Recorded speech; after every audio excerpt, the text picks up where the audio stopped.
Ok. Ahm, Bem, o título surgiu por vários motivos, na verdade, três motivos.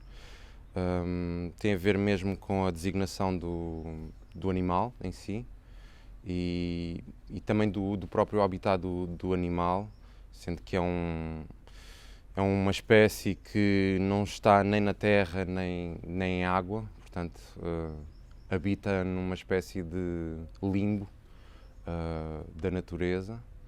Pronto, a primeira razão tem a ver com essa. A peça tem muito a ver com isso, com a vivência nas zonas periféricas, na parte suburbana, ou seja, nesse limbo social e de classes que nós vivemos desde há bastante tempo. A segunda razão tem a ver com a parte mais mitológica e mais lendária do próprio animal, nomeadamente relacionado a uma etnia. Portanto, há um lado muito irónico nessa designação da peça, sendo chamada sapo, e a figura do próprio sapo ser utilizada de uma maneira racista e etnorracista. E também tem a ver com uma questão muito pessoal, que tem a ver com uma alcunha dada à infância, por amigos e por outras pessoas, de me chamarem sapo. Talvez também por causa dessa herança étnica e pronto, essas são as três maiores razões. Eu acho que fez todo o sentido esta peça, sendo que o tema é esta peça ser chamada de sapo.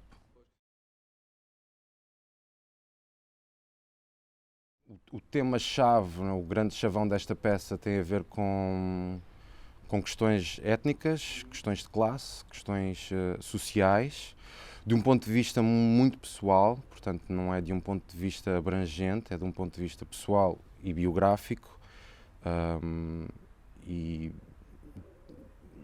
e de que maneira é que essas questões são abordadas tanto de um lado como do outro, tanto de um lado que não tem a ver com a periferia, que não tem a ver com a vivência no próprio bairro social, numa zona completamente segregada da própria capital, mas também tem a ver com a própria segregação que existe dentro da zona periférica. E, e pronto, é mesmo bastante pessoal, é um testemunho dessa fronteira que existe e que também existe noutras pessoas, entre classes sociais, entre minorias étnicas, entre minorias raciais, de que maneira é que essa convivência também é feita no próprio bairro, na própria zona suburbana. Todos os jogos que existem, jogos sociais, jogos culturais, jogos de poder. E depois também tem a ver um bocado com uma certa memória, com o resgate de uma memória dessa própria infância, dessa própria adolescência e também de uma memória quase imaterial, de um resgate de uma cultura ou da tentativa de chegar a uma cultura hereditária.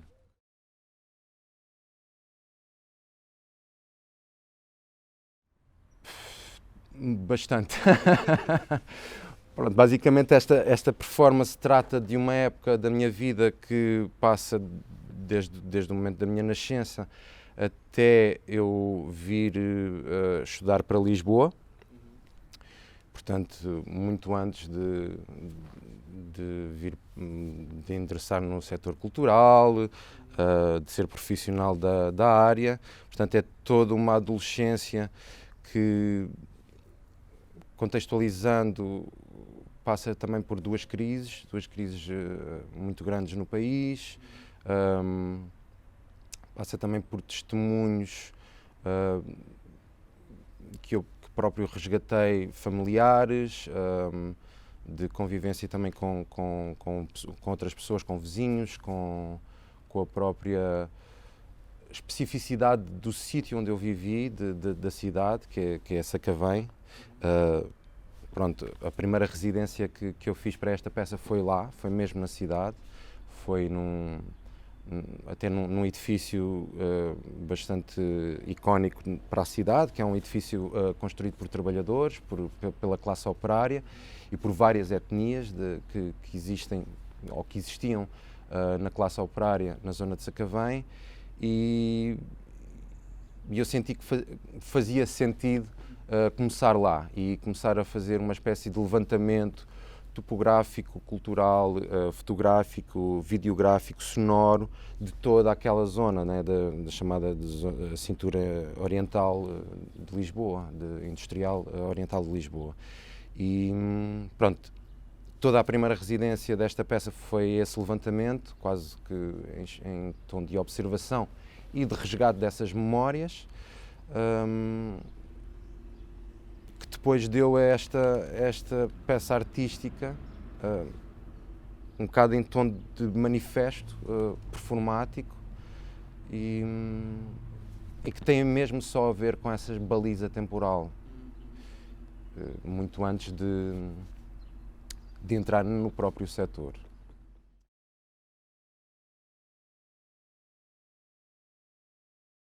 Eu acho que está mais maduro, acho que há uma maturação. Na verdade, eu fiz um bocado uma retrospectiva. O Underdog foi uma espécie de testemunho da entrada e da estadia no setor cultural. O SAP parece que é uma espécie de prequela, não é? É o que advém ao Underdog, na verdade. E nesse aspecto acho que é o que distingue, é mesmo andar para trás, é ir cada vez mais à origem e mais a um lugar de fala muito mais genuíno, talvez mais honesto, mais violento e mais sincero, e mais maduro, na verdade, não é? Eu acho que não poderia haver o SAP sem o Underdog, e é bastante importante ter havido essa primeira peça para poder haver o SAP, para poder haver também o discernimento para construir esta peça. Fácil até. É fácil. Na verdade, tem dois caminhos. Houve dois caminhos. É fácil no sentido em que é fácil trabalhar nas coisas que nós passamos. É fácil quando é honesto a este ponto, não é? Quando o primeiro testemunho que se tem é o próprio.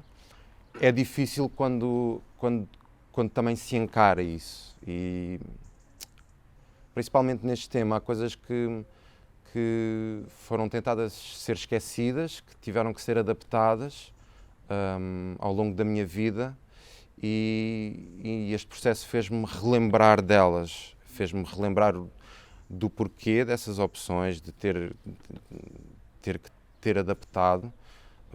Dou um exemplo muito específico: reaprender a falar, por exemplo. Tive quase que dei de caras com isso, que eu tive que reaprender a falar de maneira a conseguir avançar, evoluir, entre aspas, ser aceite num mundo, num setor, numa sociedade específica. E foi interessante ter que voltar atrás nisso. Como é que era o meu discurso antes, como é que eu encarava a própria vida antes, quais eram os objetivos de vida que havia, quais eram os limites dos objetivos de vida também. Pronto, essa foi a parte difícil do caminho, o porquê de eu ter abdicado de algumas coisas, mesmo culturais, sociais, em prol de uma castração social, cultural. E pronto. A parte fácil foi essa, foi saber que ainda estava tudo cá dentro. latente, com uma urgência de sair. E a facilidade foi essa. De repente houve uma explosão para fazer e para querer fazer. A equipa também foi bastante fundamental para este projeto. Trabalhar com estas três pessoas, com a Silvana, com o Diogo e com o Bruno, porque foram grandes colaboradores da própria peça, e a peça não se podia fazer sem eles, e o facto de discutir estas questões todas com eles, não é? Porque têm outros pontos de vista. Nós somos basicamente da mesma idade todos, só o Bruno é que é um pouco mais velho, mas passou por várias coisas, de um outro ponto de vista, de uma outra perspectiva, e discutir estes temas todos com eles foi muito interessante e foi uma ajuda bastante grande para chegarmos ao sítio onde chegámos, na verdade.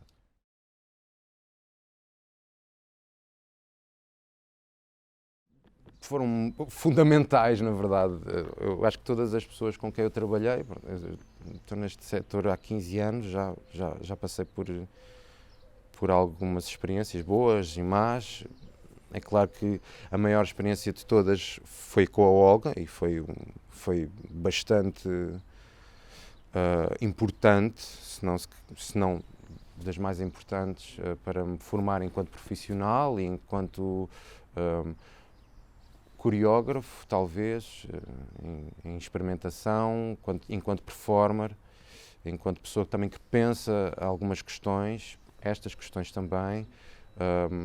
O Bruno também foi uma pessoa que foi bastante importante, tal como, por exemplo, a Beatriz. As colaborações todas que foram feitas com eles foram bastante importantes, no sentido que me deram mais e que me deram ferramentas para também questionar e também para perceber lugares de fala diferentes, importâncias de discurso. Portanto, assim, essas três pessoas foram talvez das mais importantes, sendo que a Olga talvez seja mais importante também pela persistência do trabalho e por ter dado uma oportunidade também muito cedo na minha carreira enquanto performer e também enquanto colaborador nas peças dela, né? Quase um co-criador, né, das peças dela, como todos nós somos na companhia, mas é assim, bastante importante.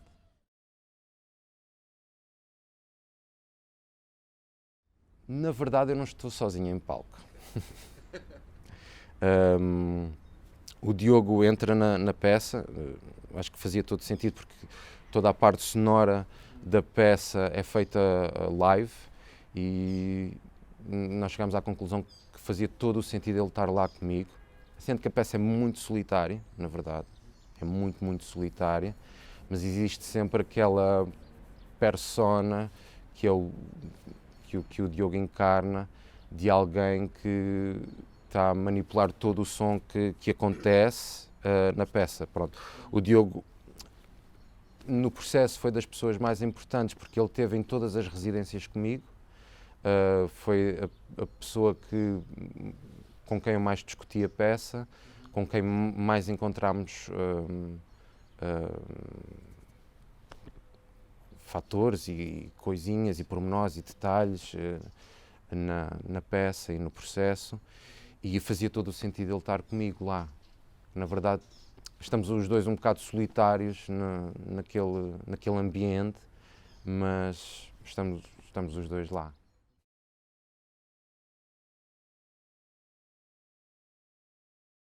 Um desejo. Na verdade, é uma lista de desejos. E tem muito a ver com aquilo que nós estamos a passar e temos estado a passar desde há muito, né? Mais apoio